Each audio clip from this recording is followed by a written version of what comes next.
I never thought I'd need a lawyer to speak to my own family. But when I refused to sign over my half of the property, my mother looked me dead in the eye and said, "Then you're no daughter of mine." I'm Amber, 29, and I used to believe that blood meant something. That loyalty, respect, and shared history could hold a family together. I don't believe that anymore. My grandfather, Harold, passed away last month. And the very next morning, my mother Patricia knocked on my door with a pen in her hand and a folder I'd come to dread. Inside was a contract she'd drawn up, with her lawyer's letterhead, asking me to relinquish my claim to my grandfather's estate, the house, the land, the business. Everything. I told her no. What happened next shattered whatever illusions I still clung to about family. This morning, I got a text, short, smug, and strategic. Family meeting. Noon. Your presence is required. I didn't reply. I knew where they'd be, the house I grew up in, the house that still smells faintly of cedar and lemon oil, the house my grandfather built with his own hands decades ago. Walking up those steps, I felt like I was walking into an ambush. And I was right. My mother, my stepfather Craig, my younger brother Jason, and my sister Rachel were all seated around the dining table. Two men in tailored suits stood behind them, both with glossy briefcases and forced smiles. Lawyers. My mother tilted her head and said, "Meet our legal team." I didn't sit down. I didn't even take off my coat. I just looked around that table and realized, in a way I hadn't before, that I was completely alone.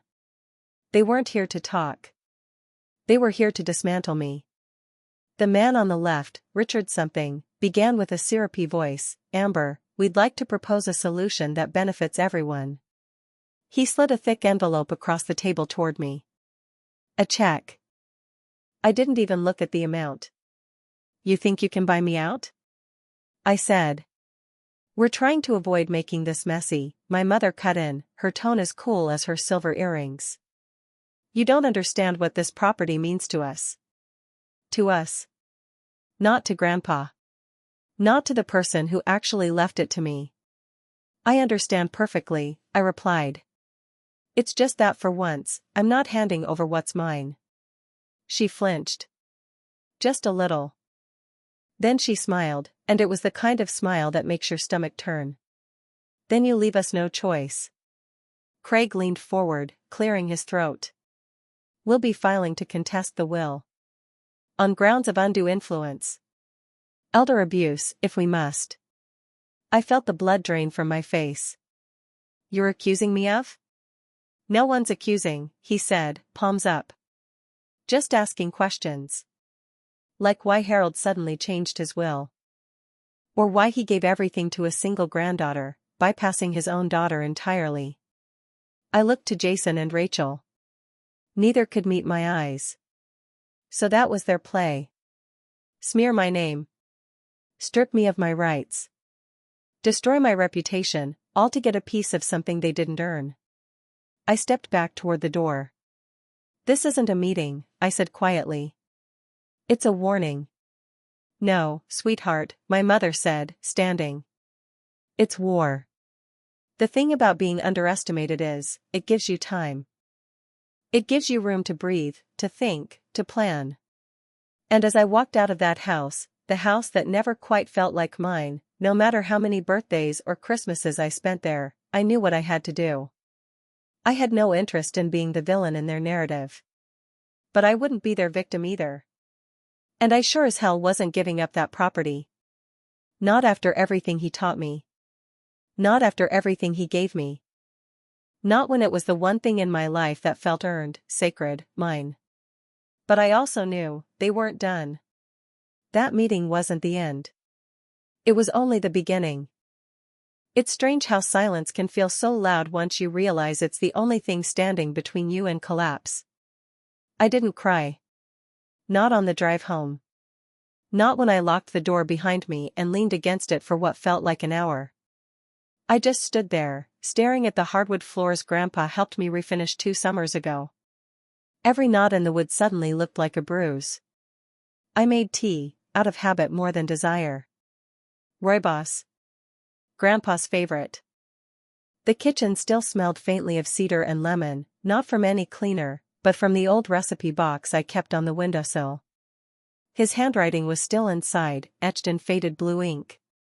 Use butter, not margarine. Trust me, kiddo. I used to think grief was loud. Sobbing in bathrooms, breaking dishes, screaming into pillows. But for me, it settled in quietly. Like a fog. Like the slight pressure in your chest before a storm. That night, I lit the lamp in his old office, my office now, and sat in the chair where he once taught me how to balance ledgers. I pulled out the file he left behind, the last copy of his will, the handwritten note he'd sealed with wax, and the business succession documents. My name was on every line that mattered. Not Patricia's. Not Craig's. Not my siblings. They knew it. But knowing and accepting are two very different things. I remembered what Grandpa once told me when I was 16 and crying in the back garden after another one of Patricia's outbursts. You can't teach character, Amber. Some people walk through life expecting the world to clean up after them. The trick is not to become one of them, even when you're surrounded by them. That memory grounded me. It reminded me why he chose me. Why I couldn't let them twist this. Still, a question had begun to gnaw at me. How did they know I hadn't already signed the property over? The only people aware of the terms of Grandpa's will were his attorney, Mr. Graham, an old friend of his, and me. We hadn't made any formal filings yet. The probate process was just beginning. There hadn't even been a hearing. That meant someone had gotten to Graham. Or to his assistant. Or worse, Patricia had pulled strings I didn't know she had. The next morning, I drove to his office. Not out of panic. Out of necessity. I needed to understand what I was up against. Mr. Graham looked older than I remembered. Or maybe I was just seeing him through sharper eyes. I said, "Did you speak to anyone in my family?" He hesitated. Just enough for the answer to crystallize before he gave it. He said, "Patricia called. Twice. She implied you were under stress. That perhaps she'd made hasty decisions." He didn't look proud of that admission. I replied, "She's trying to invalidate the will." He said, "She can try. But unless she has evidence of coercion or mental incompetence, it won't hold." That unless echoed in my mind the whole drive home. I knew what Patricia was capable of. I'd seen her bend reality for years, reframing facts until she believed her own lies. I remembered her pretending not to understand why Grandpa canceled her credit cards, crying on the phone to relatives, swearing it was all a misunderstanding. I remembered how she spun every setback into an attack against her, a world constantly persecuting her generosity, her motherhood, her supposed selflessness. It worked on Jason and Rachel. Maybe even on Craig. But it never worked on Grandpa. And it no longer worked on me. When I got home, I pulled out the old photo albums. Not for nostalgia. For evidence. One by one, I marked the dates and locations of every major family gathering Grandpa and I attended together without Patricia. His hospital visits. Business meetings. The afternoons at the hardware store when he let me sit in on payroll meetings. I printed photos. Copied documents. Labeled everything. I was building a timeline. A quiet counterargument to whatever narrative they were preparing. But more than that, I needed to remember who I was in all this. Because truthfully, I was starting to forget. The girl who used to count cash drawers at the store. Who stayed late to reorganize shelves because it made Grandpa proud. Who helped rework his employee schedule software on weekends because she actually cared about keeping the staff happy. That girl wasn't naive. She was rooted. And roots are hard to pull once they're deep. Still, I knew what I was up against. Patricia wasn't just bitter. She was strategic. The kind of woman who'd smile at you in public while poisoning the well behind your back. Which meant this wasn't just about me. It was about the legacy Grandpa had built from nothing. It was about the business he nurtured, the employees he treated like family, the values he tried to pass on. If I lost this, it wouldn't just be my inheritance. It would be him they erased. That thought stayed with me into the evening as I sat at the small desk in the corner of the living room, sorting through notarized papers and statements. That's when I heard the knock. Soft. Measured. When I opened the door, Rachel stood there, arms crossed, eyes flicking past me like she didn't recognize the furniture. She said, "You know they're going to come for you hard." I didn't answer. I just stepped aside and let her in. She didn't sit. Just hovered near the window, staring out like she expected Craig's car to pull up at any moment. She said, "You should have just signed." "It's not worth it." I replied, "Not to you." She turned then. Her expression was unreadable, somewhere between pity and contempt. She said, "Jason's talking to someone. About Grandpa's meds. About the last few months. They're going to say you manipulated him." I asked, "And you?" She shrugged, "I'm just trying to stay out of it." Which, in this family, was always code for choosing the winning side.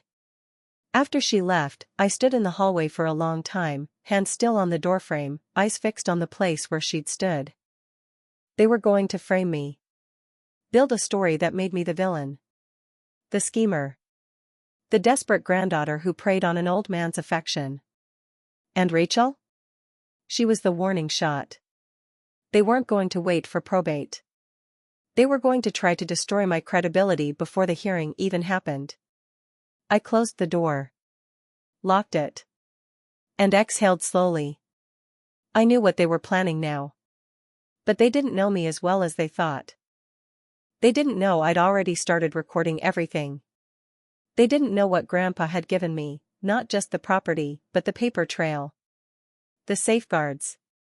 The instructions. And they definitely didn't know that the girl they'd underestimated for years wasn't just ready to fight. She already had a plan. There's a specific kind of loneliness that sets in when your family starts rewriting the story of your life, and casts you as the villain. It had been 4 days since Rachel stood in my living room with her carefully measured warnings. Since then, the silence from the rest of my family had been absolute, and unmistakably orchestrated. No calls. No texts. Not even passive-aggressive emails from Patricia about what Grandpa would have wanted. Which meant they were busy. I imagined the conversations they were having behind closed doors. The selective memories being harvested, twisted, planted like seeds in conversations with extended family and mutual acquaintances. Jason always did like to play the wounded son. He had the kind of face people trusted. Harmless. Earnest. I could practically hear the rehearsed outrage in his voice. She started isolating Grandpa from us. Said he needed rest, but she just didn't want us around. And Rachel? She'd nod in agreement, voice trembling just enough. It was like she thought he was already hers. The house, the business, all of it. It would sound plausible. More than that, it would sound true to people who didn't know better. I knew what came next. The guilt campaign.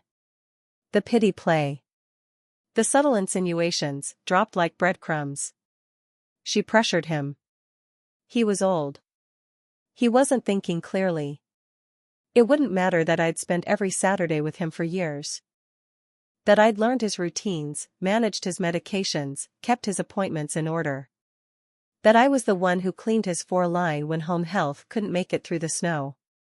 All that could be erased with the right tone of voice and enough repetition. Gaslighting works best when it's shared.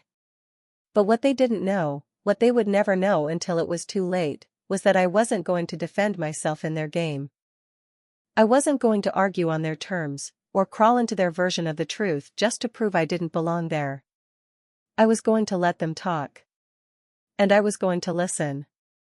I began collecting everything. Emails from Grandpa, dating back years. Notes he'd written. Audio clips on my phone from our last few conversations, casual, natural, but clear. Documents he'd asked me to scan and save to our shared cloud folder, most of which I'd forgotten even existed until now. A spreadsheet he'd titled Final Accounts, with a tab labeled Transition Plan, Amber. I organized everything into folders, one for the lawyer, one for the court, and one for myself, the one I called reality. The days passed in a blur of quiet focus. No drama. No theatrics. Just methodical protection. Still, their silence wasn't the kind that lasts. It was the silence that precedes a storm. It came on a Friday, while I was reviewing invoices at the kitchen table. A knock at the door. 2 sharp raps, then 3 more, impatient, entitled. Craig stood outside in a charcoal coat and smug expression. Behind him, Jason shifted from foot to foot like a kid who'd been dragged along on a punishment. Craig said, "You can make this easier on yourself, Amber." I replied, "I'm not the one complicating things." He smiled like I'd just confirmed what he wanted to hear. He said, "We're giving you a final opportunity. Sign it over. We'll walk away. No bad blood." Jason looked away. I noticed the red flush creeping up his neck. I asked, "And if I don't?" Craig said, "Then we escalate. Publicly." He handed me a manila envelope and turned without another word. I waited until the sound of their car disappeared before opening it. Inside were copies of social media posts. Anonymous emails accusing me of financial coercion. One thread from an online forum discussing elder abuse laws, obviously planted, already spreading. There was even a printed screenshot of a message Patricia had sent to one of Grandpa's former employees. "If you only knew what Amber was doing while Harold was on his deathbed." It was amateurish. Desperate. But effective, in its own way. I called Mr. Graham that evening. Told him what was coming. He said, "They're not trying to win in court. They're trying to make you surrender before you get there." I replied, "They're about to find out who they're dealing with." Because the thing about being underestimated for most of your life is, it teaches you patience. Teaches you how to stay quiet, observe, gather. And I had gathered. I met with a lawyer the next day. Not one of Grandpa's old school friends, but someone younger. A woman named Clara Whitman who came highly recommended by one of the few businesswomen in Grandpa's circle I still trusted. Clara read everything. Listened carefully. Asked sharp, precise questions. She didn't flinch when I showed her the emails or the photos or the slander. She said, "You've got enough here to not only protect your claim, but pursue defamation if it gets worse." That wasn't my goal.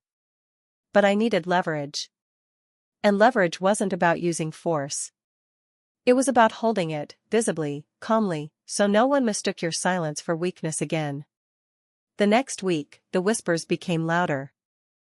I got a call from Diane Mallory, one of Grandpa's oldest employees at the main hardware store.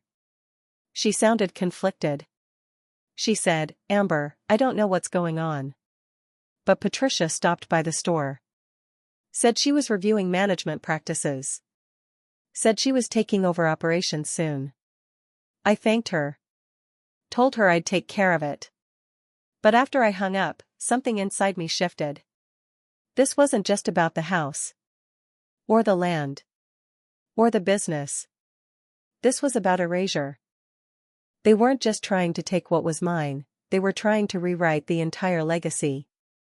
Stamp their name over his memory. Install themselves as the rightful heirs to a life they didn't earn. That night, I opened the notebook Grandpa had kept in his bedside drawer. The one he used during his final months to write letters he never sent. The last page was addressed to me. "Amber. I know how hard this will be. They won't understand. Maybe they don't want to. But you do. You see what matters. That's why it's yours. Do not bend. Even when you feel alone. Because you're not. I believe in you. Still. Always. H." I traced the ink with my thumb, careful not to smudge it. The next morning, I dressed in quiet armor, slacks, a simple navy blouse, the necklace Grandpa gave me when I turned 25. And I drove to the main store. Diane greeted me with relief in her eyes. I walked through the aisles, not as a granddaughter visiting her grandfather's business, but as its future. And then I stepped into the back office, opened the filing cabinet, and pulled out the binder labeled Corporate Records, Active. My name was there. On the ownership line. On the operating agreement. On the emergency succession memo Grandpa had written in his own hand, notarized the week before his final hospitalization. It wasn't just mine morally. It was mine legally. And now, it was time to act like it. Some people prepare for war with noise. Others with silence. I chose silence. But mine wasn't passive. It was deliberate. Every minute I didn't respond to their provocations, every call I ignored, every false rumor I let hang in the air, it bought me time. And I was using that time well. After leaving the store that day, I didn't go home. I drove 2 towns over to the county records office. I wanted confirmation. I needed to know that what Grandpa had left me couldn't be twisted, shredded, or invalidated with some last-minute maneuver from Craig's army of lawyers. And I got it. The deed was filed. The ownership was legally transferred. Every signature notarized, every document recorded. My name was on everything that mattered, not just symbolically, but structurally. The stores, the trademarks, the real estate. They could lie. They could threaten. But they couldn't unsign those documents. Still, having legal rights didn't mean they couldn't try to dismantle my credibility in the meantime. And I knew their next move would be emotional, not procedural. They'd go for character. So I braced myself. That weekend, I went through Grandpa's safe, the one I'd moved from his bedroom to my closet after he passed. Inside were more than just birth certificates and business licenses. There were letters. To employees. To suppliers. To old friends. But one in particular stopped me cold. A sealed envelope with my name, dated a month before his death. I broke the seal with trembling fingers. Amber. If you're reading this, it means they're coming for you the way I feared they would. They've always mistaken your silence for weakness. That's their flaw, not yours. You don't need to prove anything to them. But if it comes to that, everything you need is in the yellow binder. Don't hesitate. They won't. I knew the binder. It had been tucked into the back of the safe, behind old tax returns and legal forms. Inside, copies of emails, bank transfers, statements, evidence of mismanagement, unauthorized charges, and cash withdrawals Patricia made from Grandpa's accounts over the years. Quiet thefts. Small enough individually to dismiss. But together? A clear pattern. He'd been watching. Even when he didn't say anything out loud. Even when he was dying. I spent the next 3 days in near isolation. Not hiding, preparing. Clara and I met again, this time with a litigation consultant present. We walked through scenarios. If they file a petition to contest the will, here's our motion to dismiss. If they go to the press, here's the PR contingency. If they attempt a hostile management takeover, here's the injunction strategy. It wasn't personal anymore. It was business. And I was starting to feel the shape of my own power. Still, every night before bed, I stared at the ceiling and wondered, what happens after? After the court dates. After the battle. After I win. Because I knew, even then, that I wouldn't come out of this intact. Not really. Some relationships, once broken, don't mend. Especially when they were never healthy to begin with. On Thursday, the sheriff delivered a summons. They'd filed. Not just to contest the will, but to accuse me of intentional financial manipulation during Grandpa's final year. Patricia and Craig had both signed affidavits claiming that I had isolated him, coerced changes to legal documents, and interfered with family visitation. Jason's affidavit echoed their language nearly verbatim. Rachel's was the most devastating. Not because it was aggressive, but because it sounded reasonable. She seemed possessive, it read. She always made it hard to visit, like we were intruding. I didn't want to upset Grandpa, so I stayed away. But I regret not being more involved. It was brilliant in its ambiguity. And cowardly in its truth. Because Rachel had stayed away. But not because of me. Because she didn't want to be bothered with the smell of medical ointments or the reminders of her own guilt. Still, I didn't break. I scanned everything. Filed the paperwork with Clara. Noted our response deadline. Then I did something unexpected. I made a call. To Maria, Grandpa's hospice nurse. She'd been with him during his final weeks. Not just clinically, but personally. She'd brought crossword books, knitted him socks, stayed late when storms made it dangerous to drive home. When I explained what was happening, her voice sharpened. She said, "You need me to write a statement." I didn't have to ask. She sent it the next day, notarized.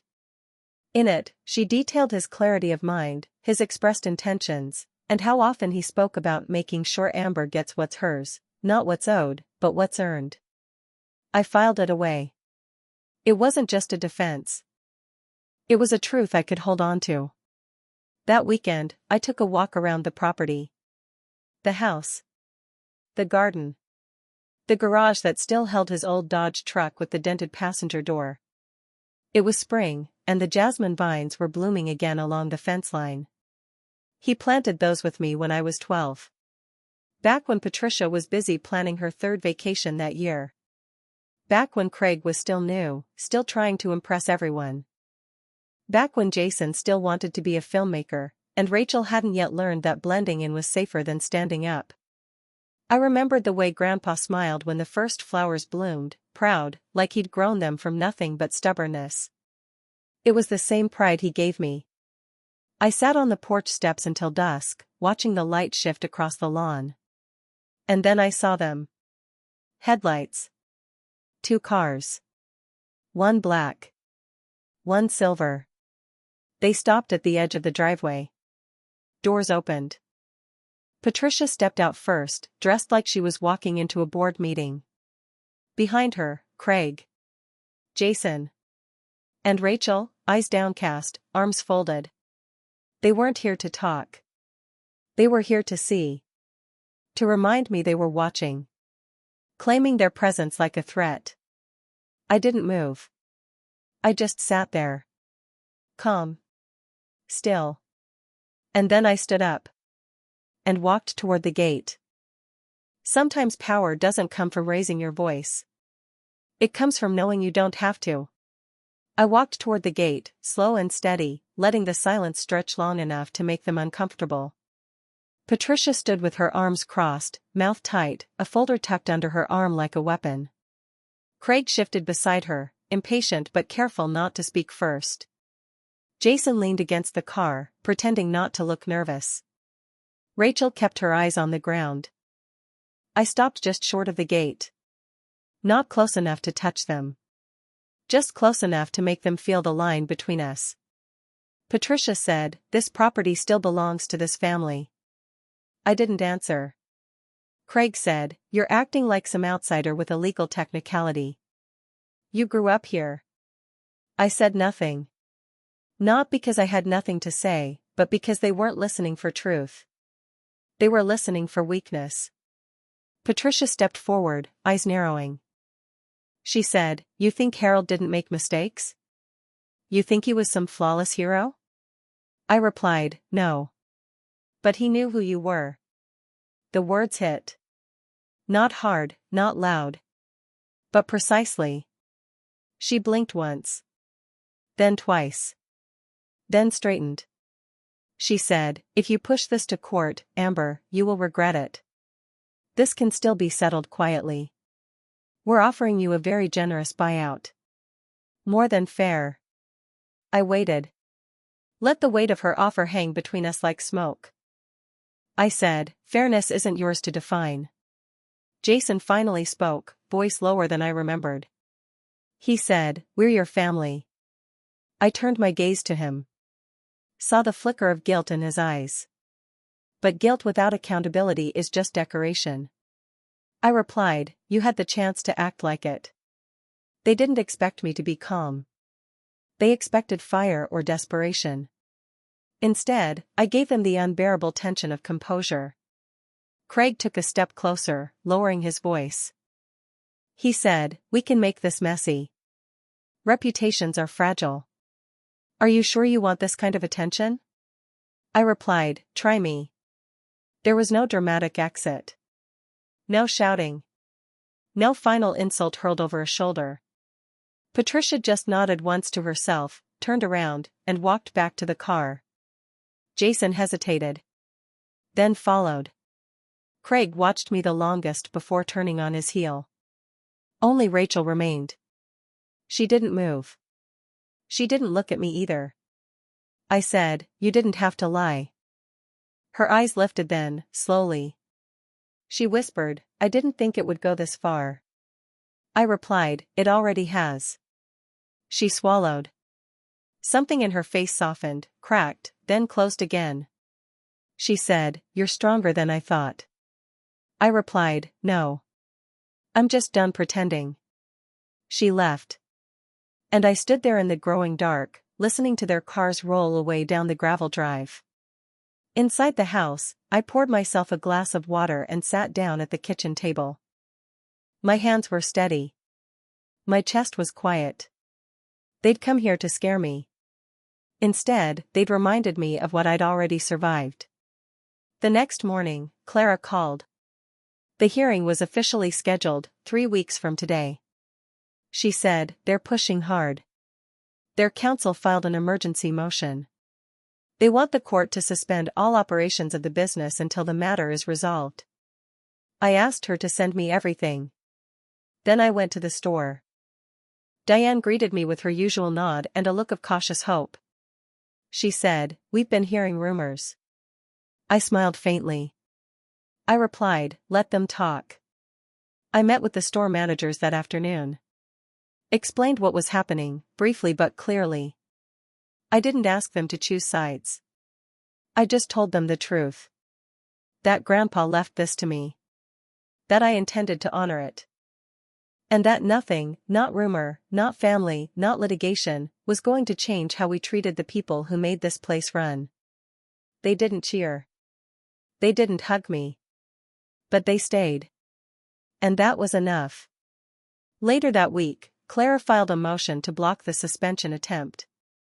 Attached to it, statements from Grandpa's accountant, 3 employees, and the hospice nurse.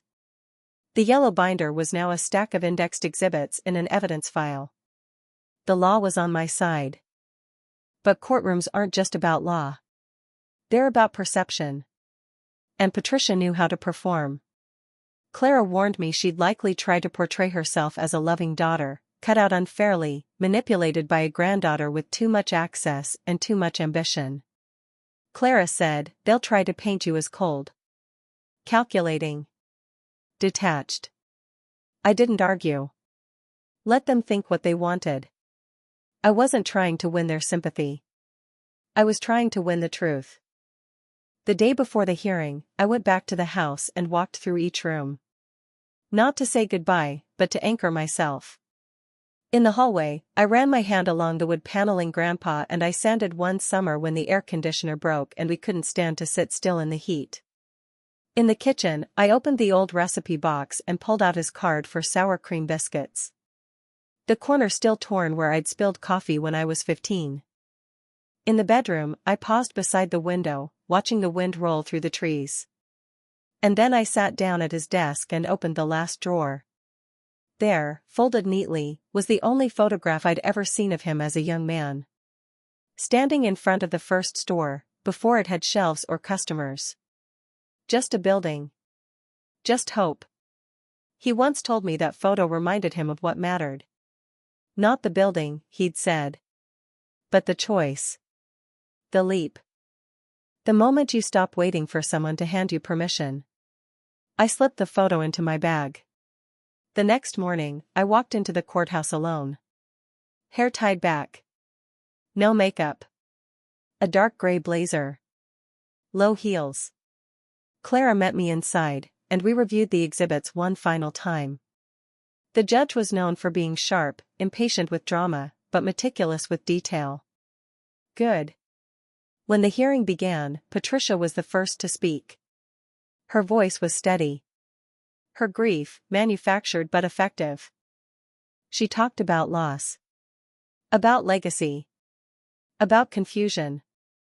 She wept once, briefly, and dabbed her eyes with a handkerchief that looked like it had been pre-folded. Craig followed with practiced outrage. Jason stammered through his testimony, and Rachel spoke softly, eyes trained on the table. Then it was my turn. I stood. Clara didn't have to guide me. I said, I'm not here to discredit anyone. I'm here to defend what was entrusted to me. Not because I demanded it. But because he chose it. I handed over the documents. Read from the letters. Describe the Saturday afternoons, the inventory audits, the late-night budgeting sessions. I recited the names of employees. The years they'd worked. The raises Grandpa insisted they receive even during slow seasons. When I finished, the room was silent. The judge asked a few questions. Then adjourned. We wouldn't get the decision for a week. Outside the courthouse, Clara looked at me and smiled. She said, that was exactly what it needed to be. I nodded. I didn't feel triumphant. I felt clear. And that was better. But that night, just before bed, I got a call. From a number I didn't recognize. When I answered, a voice I hadn't heard in years whispered my name. He said, Amber, it's Uncle Mark. I heard what happened. And I think you should know what your mother did after Grandpa's first stroke. Sometimes the real betrayal isn't what people do to you. It's what they thought they could get away with. I hadn't spoken to Uncle Mark in nearly 7 years. He was my grandfather's youngest brother, a man who had quietly distanced himself from the family years ago after what he called one too many games. He was never dramatic about it. He just stopped showing up. No calls. No cards. Just absence. But now he was on the phone with a voice low and weathered, almost hoarse. He didn't ask how I was. He didn't offer condolences. He said, I wasn't going to get involved. But after what I heard, I can't stay quiet. I sat down slowly, one hand on the edge of the kitchen counter. He continued, the first stroke, your mom didn't tell anyone for 3 days. Not me. Not even your grandfather's lawyer. She said she wanted time to assess the situation. I didn't speak.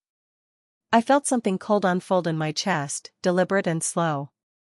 He said, when I found out, it was because the hospital called me directly. He'd been admitted under her name, and she told the staff not to allow visitors outside of immediate family. I asked, why? He hesitated. He said, that same week, she had his power of attorney redrafted. It didn't go through. Something spooked her. But the draft exists. I stood, gripping the edge of the sink. I asked, do you have it? He said, I do now. I pulled strings. I can get it notarized and sent over. It won't change the outcome of your hearing, but it might explain why she's so desperate. We ended the call with no sentiment. Just an understanding. This wasn't over. It wasn't just about what they were trying to take from me, it was about what they'd already tried to take from him. The next morning, Clara filed a motion to supplement the record. The document from Mark wouldn't reverse anything, but it supported our larger claim that this wasn't a matter of family confusion. It was premeditated manipulation. Later that afternoon, I returned to the store. The staff was subdued but steady. Customers still came and went. The world kept turning. That's the thing no one tells you about family collapse, it doesn't stop time. It just hollows out the moments you used to fill with trust. Diane brought me the latest financials. She also handed me an envelope she said someone dropped off that morning. No name. Just my initials in block letters. Inside were 2 photos. One of me at the hospital with Grandpa last fall, sitting beside his bed, my hand resting on his. The other was of the same scene, but from outside the glass door. Someone had been watching. No note. No threat. Just quiet surveillance. Clara was calm when I told her. She made a copy and sent it to our private investigator. She said, "It's a message. Not a legal threat, a personal one. They want you to feel watched." I nodded, folded the envelope back up, and placed it in a drawer. Let them watch. I had nothing to hide. What surprised me most in those days wasn't the attacks. It was the silence from people who once said they loved me. Cousins I used to babysit. Family friends who'd sent me graduation cards. Old neighbors who smiled wide at barbecues. No one called. No one reached out. And it wasn't neutrality. It was fear. Fear of siding with someone who'd become a target. Reputation, I was learning, isn't about truth. It's about noise. Whoever makes more of it, wins. Unless you build something stronger. So I did. I launched a community project in Grandpa's name. Quietly. No press. No fanfare. Just a donation from my personal funds to restore the town library's reading wing, something he'd always wanted. I named it the Herald Foundation, no last name. No connection to the estate. Just a quiet honor. I sent the paperwork to Clara. I said, no media release. Just a matter of public record. She smiled, understanding instantly. She replied, let them drown in drama. You build legacy. The hearing results arrived by mail 5 days later. I didn't open it right away. I made tea. Sat in the same chair I always did when Grandpa used to visit. Jasmine was blooming outside. The scent drifted in through the open screen door. Then I opened the envelope. It was over. The judge had ruled the will valid. The property, business, and estate would remain mine. The court recognized the affidavits, the timeline, and most importantly, Grandpa's intent. There were no grounds for fraud. No basis for contest. They'd lost. It wasn't a triumphant feeling. It was quiet. A kind of stillness I hadn't felt in weeks. No celebration. Just breath. But an hour later, I got a knock at the door. It was Rachel. Alone. Eyes red, face blotchy. She didn't ask to come in. She said, they're going to appeal. I didn't answer. She said, Craig's already speaking to another firm. He wants to drag this out until you run out of patience or money. I stayed quiet. She said, I didn't think it would go this far. I replied, you already said that. Last time you came here. Her mouth opened. Then closed again. She said, I didn't think they'd go after you like this. I thought you'd fold. Like always. I looked at her then, fully. I said, I don't do that anymore. She nodded slowly. She said, I think I'm done with them. But I don't know how to start over. I replied, you start by telling the truth. She didn't stay long. When she left, I watched her walk down the gravel path with the uneven pace of someone unsure of her next step. Later that night, Jason called. I let it go to voicemail. His voice was tired. He said, I'm sorry. I didn't know how bad it would get. I was scared. I thought if I sided with them, it would be easier. Then, a pause. He said, I know you don't trust me. You shouldn't. But I wanted to say it anyway. I deleted the message. Not out of cruelty. But because I no longer needed it.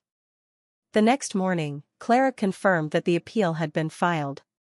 She wasn't concerned. She said, they're posturing. There's no new evidence. The ruling will stand. Still, we prepared. We documented everything. We notified the business partners. We created contingency plans. I stepped fully into the role I'd been given, not just owner, not just granddaughter, but steward. And quietly, word began to spread. Not about the drama. But about the foundation. About the way I'd treated the staff. About how I'd handled everything, not with rage or spectacle, but with composure. Some family friends reached out again. Old neighbors sent cards. Even Diane said one of Patricia's friends came in to apologize, quietly, nervously. I didn't seek any of it. But I accepted it. Because sometimes, healing isn't loud either. It's small. Slow. Earned. The final thing I did before the appeal hearing was send one letter. Not to Patricia. Not to Craig.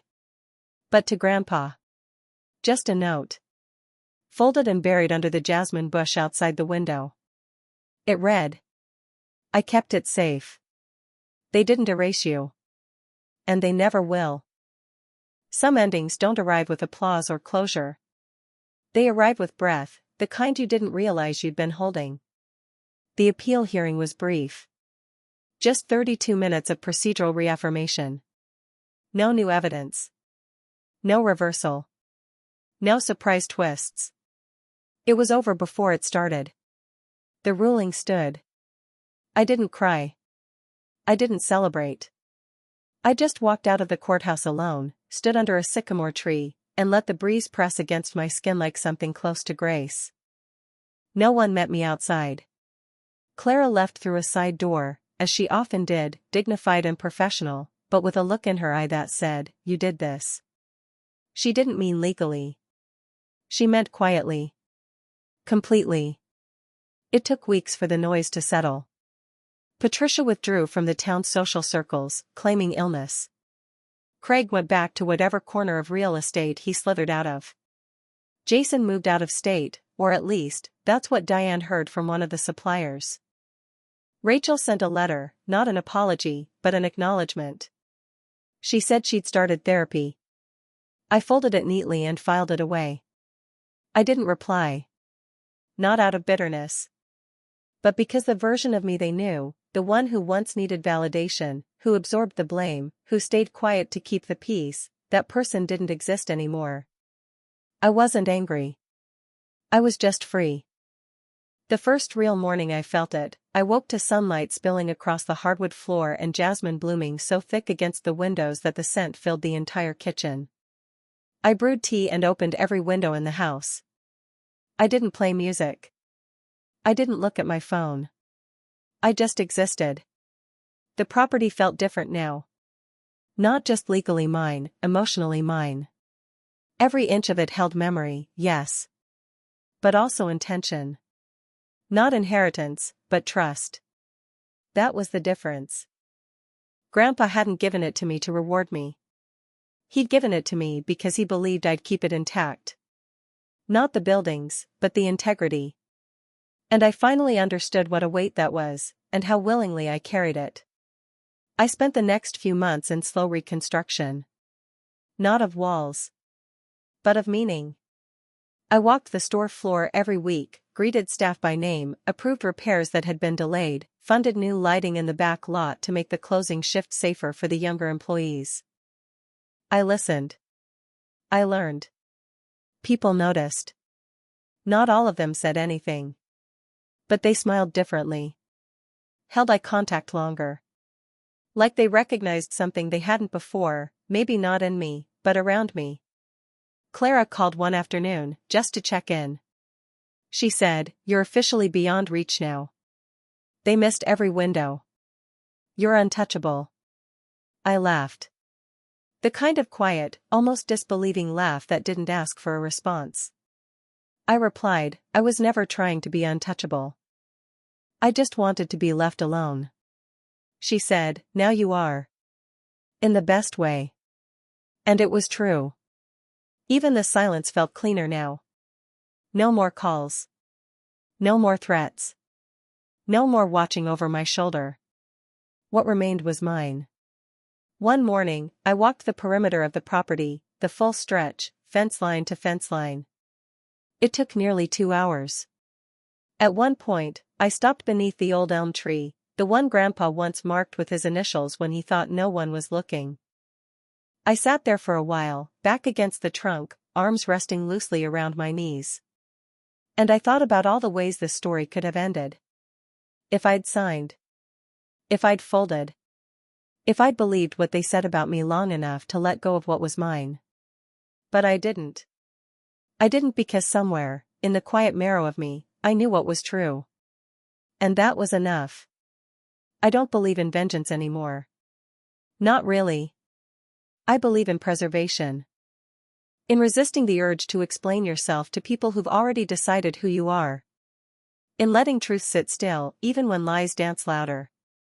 Grandpa used to say the loudest man in the room is the one who needs convincing. I never needed to convince anyone. Not him. Not myself. And now, not the world. I still see them sometimes, pieces of them. Patricia's name on a public filing for a failed boutique project she tried to launch in the next town over. Craig's profile photo on some outdated networking site. Jason's short film online, hidden in the corner of the internet where forgotten dreams go to sleep. Rachel's voice in the background of a family Zoom call I no longer attend. They've moved on. But not all movement is progress. I stayed. And not because I was stuck, but because here was worth staying for. Sometimes I think about legacy as something we build in public, donations, dedications, plaques.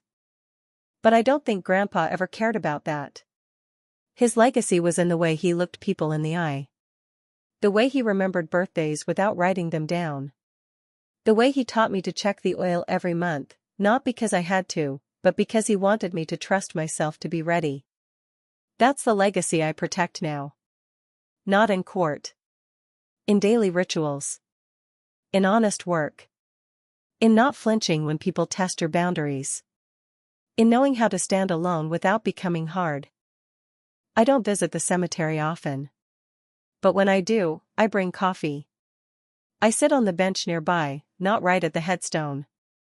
I think he'd prefer it that way. Last week, I sat there with my coffee and my silence, and a woman I didn't recognize passed by with her son. She paused, nodded politely, and said, "My father worked for your grandfather. He used to say Harold never raised his voice, he just made you want to do better." I smiled. Not because it flattered me. But because I knew she was right. When she walked away, I leaned back, looked up at the sky, and whispered. I said, "You taught me well." Because he did. And because I finally know how to live like it. The wind rustled the jasmine just then. And I let go of the weight I hadn't realized I was still carrying. Quietly. Completely. Forever.